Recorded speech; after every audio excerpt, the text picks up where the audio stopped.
Assalamualaikum warahmatullahi wabarakatuh. Pada siswa-siswi kelas 11 MIPA 1 dan MIPA 2 serta kelas 11 boarding. Alhamdulillah pada pagi hari ini kembali kita bertemu kembali dalam PJJ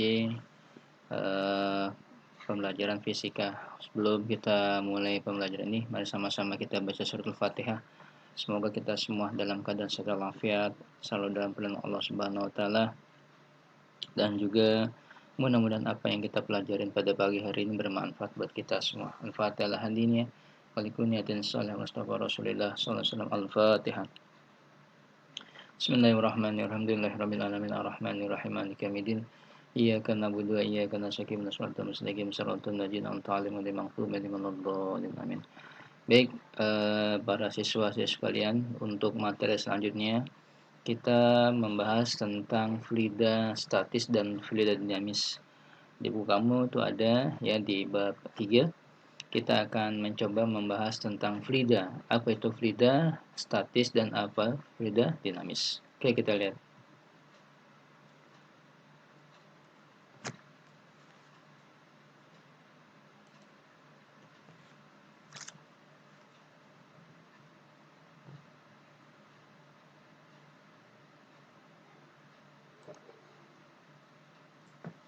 Oke, ini SK-nya ya. Siswa dapat menerapkan konsep dan prinsip mekanika klasis sistem kontinu.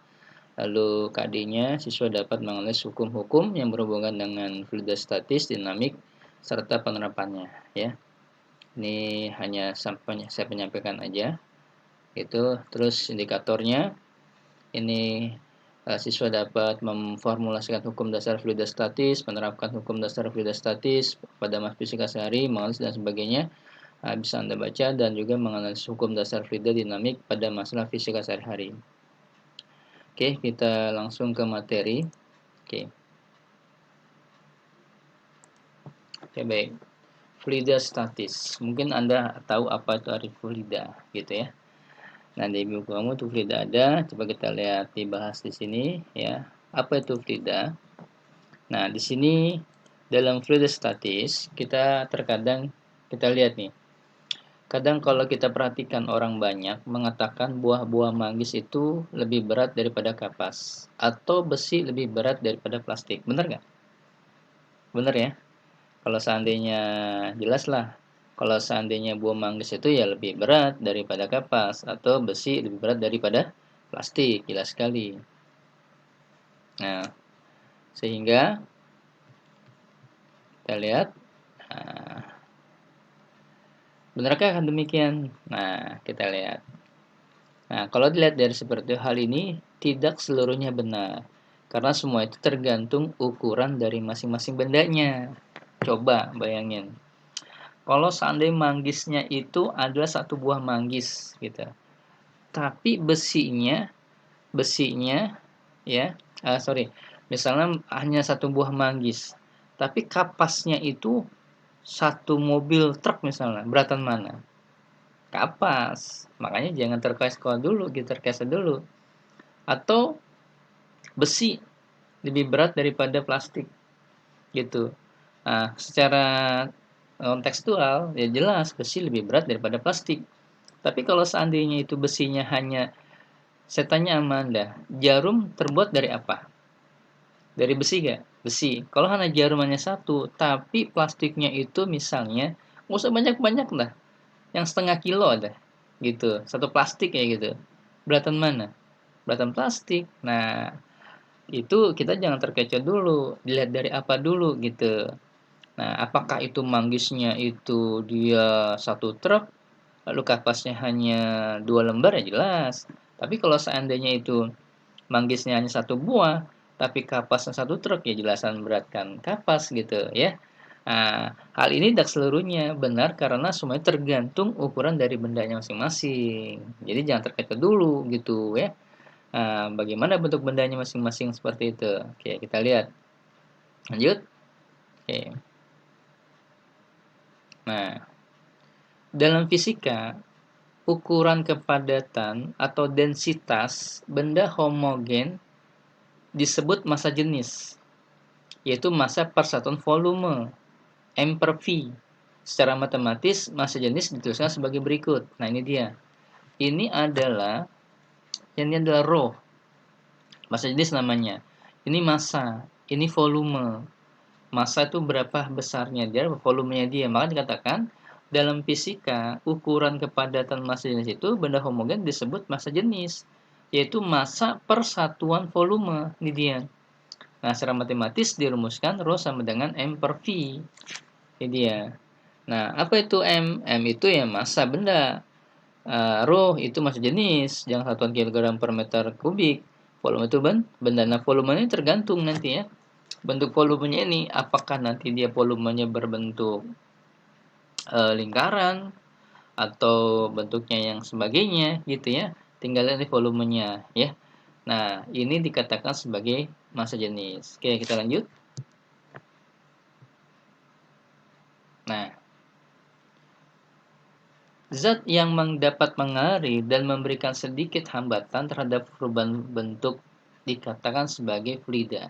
Saya ulangi, zat yang dapat mengalir dan memberikan sedikit hambatan terhadap perubahan bentuk ketika ditekan disebut fluida.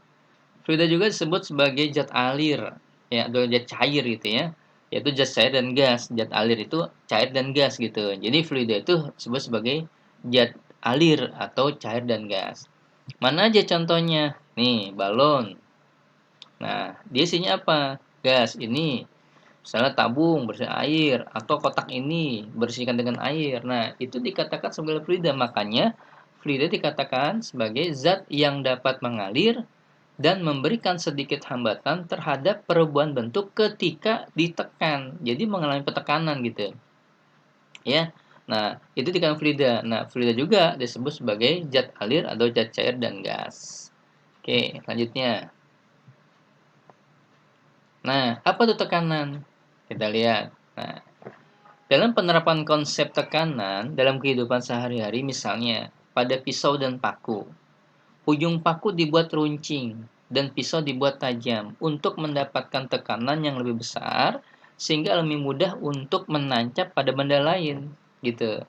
Ya, kalau pisau ditajam kan kita motong misalnya potong buah apel kan lebih enak dibandingkan nggak tajam.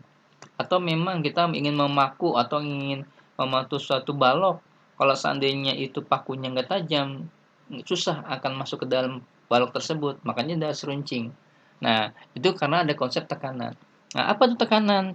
Tekanan adalah gaya yang bekerja tegak lurus pada suatu bidang permukaan dan dibagi dengan luas permukaan tersebut. Itu disebut tekanan. Jadi tekanan itu P. F itu gaya. A itu luas bidang permukaan. Berarti P sama dengan F per A. Kita lihat rumusnya. Nah, ini dia. Tuh. Jadi rumusnya adalah P sama dengan FA. Jadi tekanan adalah gaya yang bekerja tegak lurus. Tegak lurus ya tegak lurus aja gitu dia. Nah, pada bidang permukaan dibagi dengan luas permukaan. Sehingga tekanan itu dirumuskan dengan P sama dengan F per A. F itu gaya, A itu luas permukaan. Ya. Permukaan tadi luasnya bentuknya apa? Bentuknya lingkaran, persegi panjang, bujur sangkar, dan sebagainya tinggal lihat aja gitu.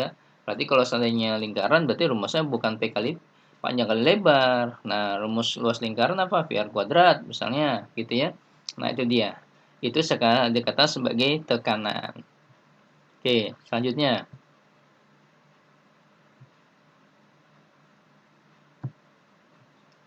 Nah, ada juga namanya tekanan hidrostatis. Ada tekanan saja, ada tekanan hidrostatis.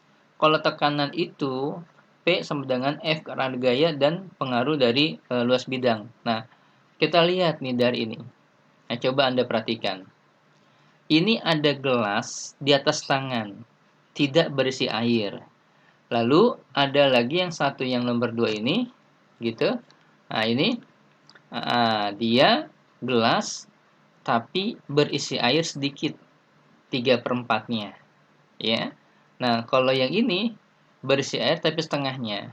Pertanyaannya, mana yang lebih berat? 1, 2, apa 3? Nah, pasti jawaban kalian yang mana? Yang ketiga kan, kenapa? Karena terisi air yang lebih banyak dibandingkan dengan 1 dan 2. Kalau 1 tidak ada isinya, Kalau seandainya 2 hanya sedikit, seperempatnya dah gitu ya. Kalau dia adalah setengahnya. Nah, mana kan lebih berat? Nah, kenapa? Kalau katakan kamu 3 lebih berat, kita lihat. Nah, nih, gelas yang tidak terisi air, ya, yang tidak terisi air nih, terasa ringan, sedangkan gelas yang terisi air terasa berat. Peristiwa tersebut menunjukkan bahwa air zat cair memberikan gaya tekan yang arahnya ke bawah kepada telapak tangan. Nah, ini nih tuh kan. Iya kan? Nah, pada fluida diam, kan diam nih. Kita masih bicara fluida statis, bukan dinamis. Kalau dinamis itu jalan. Belum kita bilang bicara itu. Yang R di tekanan pada suatu titik disebabkan oleh gaya berat fluida yang di atas titik tersebut. Nah, tekanan yang disebabkan oleh fluida tak bergerak disebut tekanan hidrostatis. Jadi, tekanan yang disebabkan oleh fluida dengan air yang tidak bergerak atau fluida yang diam, air yang diam disebut sebagai tekanan hidrostatis. Ini dikatakan sebagai tekanan hidrostatis gitu ya. Nah, jadi mana yang lebih berat? Ya, 3. Kenapa? Karena lebih besar isi airnya. Ya, itu sebagai tekanan hidrostatis. Selanjutnya, nah, bahwasanya volume fluida yang berada di titik B itu adalah rumusnya V sama dengan A kalikan H. A itu adalah luas penampang wadah, H itu massa jenis gitu ya. Dengan roh nih ya, roh massa jenis salah ketik tuh. Ya, V sama dengan A kalikan roh massa jenis. Nah, ini dia nih. Nah, ini adalah massa jenis. A ini adalah V ini volume, A itu adalah luas, ini H tinggi ya, tinggi. Tinggi ya. Ini kurang penjelasan nih, kurang ada V dengan A-nya ya. Jadi kalau seandainya V itu ada volume, A itu adalah tinggi, luas dari bentuk penampang ini, H itu adalah tingginya. Nah, untuk massa benda fluidanya di atas B yang ini, berarti rumusnya adalah massa rho kalikan V atau rho kalikan AH. V itu kan sama dengan A kali H. Volume itu rumusnya fluida A kalikan H. Jadi kita ganti ini rho massa jenis V ya. Lalu rho saya tetap V-nya kita ganti dengan H kalikan H.